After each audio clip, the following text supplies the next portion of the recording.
지금부터 내가 해주는 얘기 들어주겠니? 할렐루야. 1월 18일 화요일 새벽입니다. 사모합니다. 찬양하겠습니다. 사모합니다. 몸과 마음을 다해 나의 하나님 사모합니다. 뜻과 정성을 다해 우리 예수님 사모합니다. 신령과 진정으로 우리 성령님.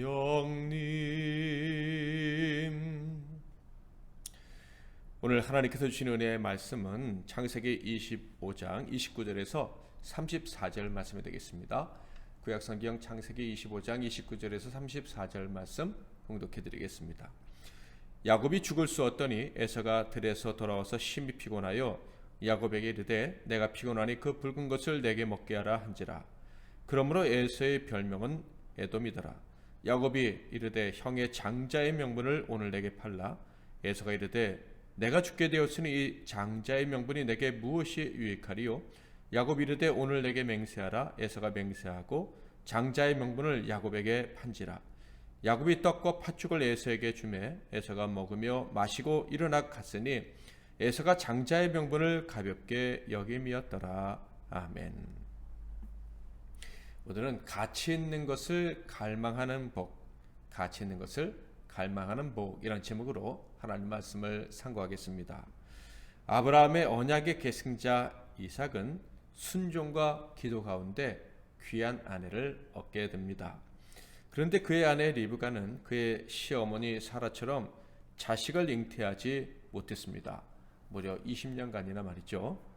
그러므로 이삭과 리브가는 그의 부모들처럼 언약의 계승자, 이 언약을 이어갈 사람을 오랜 시간 기다려야만 했습니다. 그렇지만 그들은 낙심하지 않았죠. 역시 믿음의 사람이었기에 포기하지 않고 기도함으로 결국 귀한 아들을 얻게 됩니다. 하나님께서 이미 주신 언약이 있었기 때문에 그들은 포기하지 않을 수가 있었고 포기하지 않고 기도함으로 응답을 받게 된 것이죠. 창세기 25장 21절 이삭이 그의 아내가 임신하지 못함으로 그를 위하여 여호와께 간구하매 여호와께서 그의 간구를 들으셨으므로 그의 아내 리브가가 임신하였더니. 그런데 이렇게 하나님이 주셨다는 확신 가운데 임신했음에도 불구하고 리브가는 큰 문제를 느끼게 됩니다. 22절 그 아들들이 그의 태 속에서 서로 싸우는지라 그가 이르되 이럴 경우에는 내가 어찌할꼬 하고 가서 여호와께 묻자온대. 복중의 아들들이 서로 싸우는 것이었습니다. 이 말은 단순히 다투는 정도가 아니라 치고받고 싸웠다. 그러니까 아주 뱃속에서 맹렬히 싸우는 것을 느꼈다는 것을 의미하는 것이죠. 이런 느낌은 리브가를 몹시도 당황스럽게 했습니다. 이렇다 유산하는 것 아닌가 하는 공포도 느꼈을 것 같습니다. 그러나 성경이 전하는 느낌은 유산의 두려움보다는 좀 다른 차원의 두려움을 느꼈다는 뉘앙스를 우리에게 알려줍니다. 그래서 리브가는 이 문제를 가지고 하나님께 나아가서 기도했습니다. 그런데 물었다 이렇게 얘기했어요. 그러니까 질문한 것입니다. 하나님, 내 뱃속에 있는 아이들이 이렇게 다투는 이유가 무엇입니까? 유산할까봐 물어본 게 아니라 특별한 이유가 있을 것 같다라는 그런 어떤 느낌을 가지고 여짜온 것이죠.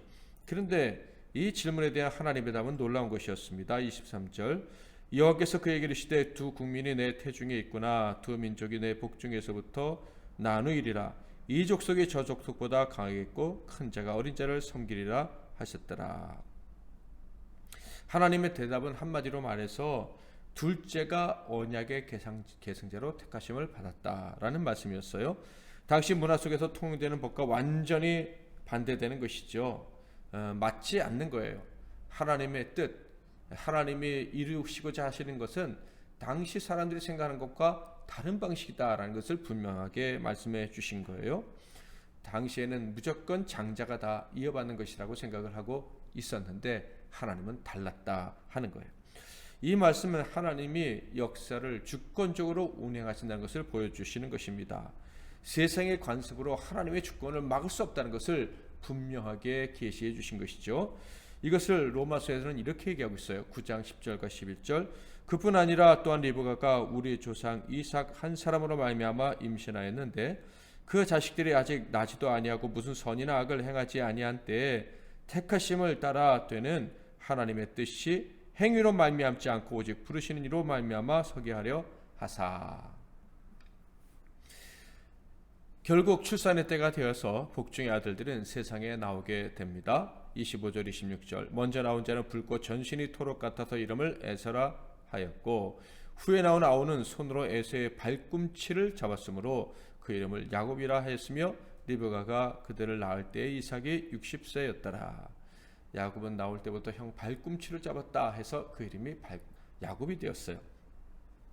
자, 그런데 이렇게 세상에 나온 아들들의 모습은 하나님의 언약과는 조금 다르게 가는 듯한 느낌을 줍니다. 그러니까 장자의 명분을 받은 사람은 분명 야곱인데 에서가 장자답게 자라났다 하는 거예요.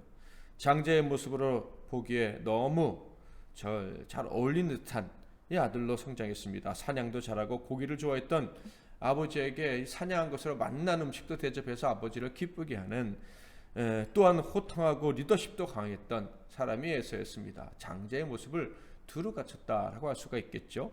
이에 비해서 하나님이 장자로 정하셨다고 하셨지만 이 둘째 아들 야곱은요, 장자다운 모습을 보여주지 못했습니다. 소극적인 사람이었어요. 그저 장막 집에 머물기를 좋아했고 조용하고 또 계산적인 사람이었습니다. 장자로 보기엔 많이 부족했고, 그래서 아버지 이삭의 눈에도 야곱이 장자다라는 생각을 별로 못했던 것 같아요. 하나님께서 야곱을 장자로 정하셨으니 야곱이 더 힘도 세고 남자답게 그렇게 자라나게 하셨더라면, 그런 성품과 능력을 주셨더라면 에서가 장자의 명분을 쉽게 포기하고 쉽게 넘겨줬을 것 같은데 하나님은 그렇게 하지 않으신 것이죠. 왜 하나님은 우리의 기대와 달리 야곱보다 에서에게 더 장자다운 모습을 갖게 하셨을까요? 그 이유는 다음 사건을 통해서 설명이 됩니다. 바로 붉은 죽 사건이죠. 이 사건은 에서가 힘들게 사냥하고 돌아왔을 때 발생했습니다. 29절 30절. 야곱이 죽을 쏘았더니 에서가 들에서 돌아와서 심히 피곤하여 야곱에게 이르되 내가 피곤하니 그 붉은 것을 내가 먹게 하라 한지라. 그러므로 에서의 별명은 에돔이더라. 분명 이 두 절을 통해서 알 수 있는 것은 이 시점에서는 분명 에서가 더 수고했다, 고생했다, 열심히 살았다라는 거예요. 남자답게 행동했다라는 것도 확인할 수가 있어요. 이에 비해 야곱은 그저 집에서 여성이나 할 법한 일을 하고 있었습니다. 음식을 만드는 거, 죽을 쓰는 거. 어쩌면 고대 사회에서는 이런 남자는 좀 쓸모없는 남자로 여겼을지도 모른다라는 생각을 해봅니다. 물론 부잣집 아들이었고 또 종들도 그 집에 많이 있었지만 야곱이 직접 죽을 쏘았다라는 것을 보면 그게 게으른 사람은 아니었다라는 것을 짐작해 볼 수는 있습니다. 여기서 야곱이 죽을 쏘았다고 할 때 이 붉은 죽, 보통 우리가 팥죽이다 이렇게 얘기를 하지만 정확한 것은 아닙니다. 적갈색 콩에 밀과 보리, 곡류 같은 것이죠. 그리고 양파와 감남류를 섞어서 만든 죽으로 특식으로 여겨지는 그런 음식이었다고 합니다. 중근동 지역에서는 별미로 먹는 음식이다, 그렇게 알려져 있는 음식이에요. 에서가 사냥을 마치고 돌아와서 완전히 지쳐버렸을 때 얼마나 배가 고팠겠습니까? 그런데 특식이 만들어지고 있는 거예요. 냄새도 좋았겠죠. 아마 강력한 시장기를 느낄 상황이었던 것이 분명해 보입니다. 그래서 야곱에게 그 죽 좀 달라고 요청을 했어요. 자, 그런데 바로 이때 야곱이 진짜 엉뚱한 소리를 합니다. 31절. 야곱이 이르되 형의 장자의 명분을 오늘 내게 팔라. 장자의 명분, 언약의 계승권. 형은 장자고 난 차자인데 이제 그거 바꾸자 라는 것을 제안을 한 거예요. 죽 한 그릇에 그렇게 하자는 거예요. 이것이 정말 엉뚱한 이유는 장자권이라는 게 그런 식으로 바뀌는 게 아니지 않습니까? 적어도 에서의 귀에는 이 말은 장난처럼 들렸을 수도 있겠다라는 생각이 들어요. 정말 동생 야곱이 엉뚱한 소리, 시덥지 않은 소리로 들렸다, 하는 소리를 하는 것으로 들렸다라고 충분히 예상이 됩니다. 그래서 이렇게 쉽게 대답했죠. 32절 에서가 이르되 내가 죽게 되었으니 이 장자의 명분이 내게 무엇이 유익하리요. 네, 내게 소용이 없으니 장자의 명분은 뭐 지금 상황에 뭐가 이렇게 중요해. 그러니까 야 네가 장자의 명분 갖고 죽은 나한테 가져와, 이렇게 말했다는 거예요. 이렇게 쉽게 말한 것은 장자의 명분을 정말 주려고 했던 것이 아니라 이런 식으로 장자의 명분이 옮겨가는 것은 아니다. 내가 너한테 장자의 명분이 된다고 해서 어떻게 내가 너를 형이라고 부르겠느냐. 너는 어차피 나를 형이라고 부르고 나는 널 동생이라고 부를 거야. 이런 생각에 그냥 가져가라, 이렇게 얘기를 했다는 것이죠. 그러나 야곱은 엉뚱한 소리를 한 것이 아니었습니다. 그는 장자의 명분이 너무나도 갖고 싶었기 때문입니다. 순간의 차이로 둘째로 태어난 것 아닙니까? 쌍둥이니까. 그 시기는 정말 억울했던 거예요. 그는 아버지 이삭이 할아버지 아브라함에게 받은 이 장자의 명분, 언약의 계승자의 그런 자격을 갖고 싶었던 거예요. 너무나도 말이죠. 그는 소심하고 조용한 사람이었지만 마음속 깊은 곳에는 가장 가치 있는 것을 바라는 거대한 열망이 있는 사람이었던 것이죠. 그래서 그의 형에게 이렇게 제안합니다. 가져가라 하니까 33절 야곱이 이르되 오늘 내게 맹세하라. 에서가 맹세하고 장자의 명분을 야곱에게 판지라. 맹세를 요구했다는 것은 확실히 해둬야지, 이런 거 아니겠습니까? 그는 너무나도 장자의 명분이 갖고 싶었던 거예요. 그러나 에서의 입장에서는 맹세한들 뭐 장자권이 넘어가는 것은 아니라고 생각하고 가져라가라, 그래 맹세할게, 이렇게 쉽게 얘기해 버린 거죠. 자, 그렇다면 에서는 분명 장자의 명분을 팔려고 한 것은 아니었지만 하나님은 이것을 어떻게 보셨을까요? 34절 야곱이 떡과 팥죽을 에서에게 주매 에서가 먹으며 마시고 일어나 갔으니 에서가 장자의 명분을 가볍게 여김이었더라. 하나님 보시되 에서는 장자의 명분, 하나님의 언약의 계승권을 가볍게 여긴 거예요. 농담으로라도 그렇게 줄 수 있는 것이 아닌데, 농담으로라도 내가 하나님께 받은 이 놀라운 은혜 절대 남에게 줄 수 없어, 이렇게 생각을 했어야 되는데 그는 그렇게 생각할 중심이 없었다는 거예요. 이에 비해 야곱은 그 명분을 너무나도 사모했습니다. 비록 이렇게 죽을 파는 방법이 아니더라도 하나님이 언약을 해주셨기 때문에 그는 장자의 명분을 받을 수 있었을 것입니다.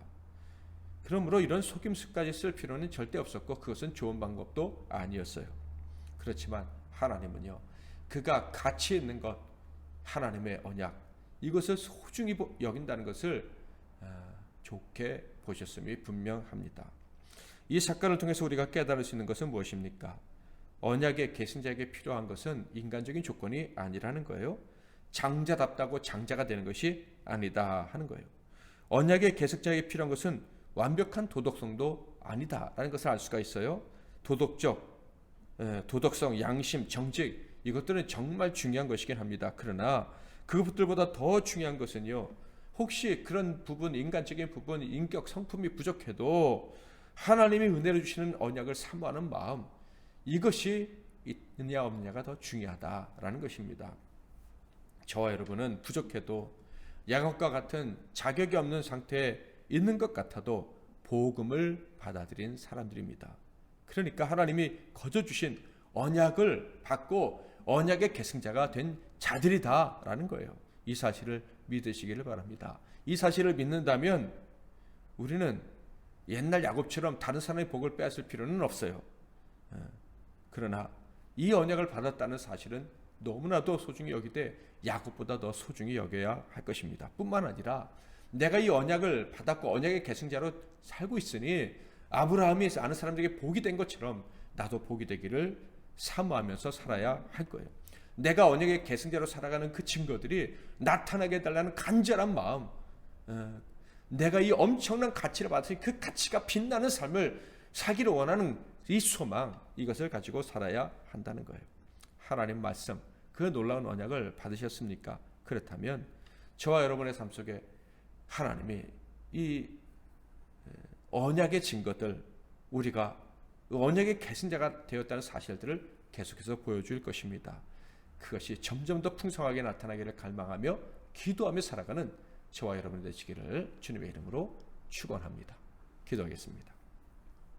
하나님 아버지, 우리의 영의 눈을 열어주셔서 세상에서 가장 가치 있는 것이 무엇인지 알고 살아가게 해주시니 감사합니다.